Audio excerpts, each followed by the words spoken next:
Hi friends, இப்போ என்ன பார்க்க போகிறோம்னா சப்பாத்தி குருமா செய்ய போகிறோம். சப்பாத்திக்கு குருமா செய்ய போகிறோம். நாங்கள் எப்படி செய்யலாம்னு பார்க்கலாம். தேங்காய், சோம்பு, கசகசா, பச்சை மிளகா போட்டு அரைச்சிக்கிறோம். சட்டி வச்சுருக்கேன்.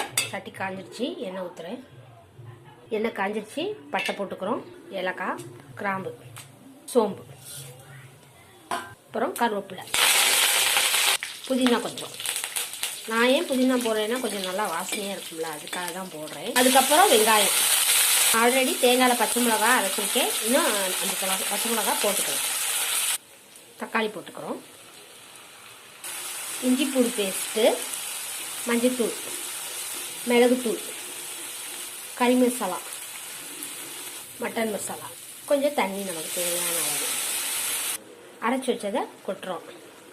தேவையான உப்பு. குருமா கொதிச்சிருச்சு. அதுக்கப்புறம் நான் உருளைக்கிழங்கு போடுறேன். கொத்தமல்லி,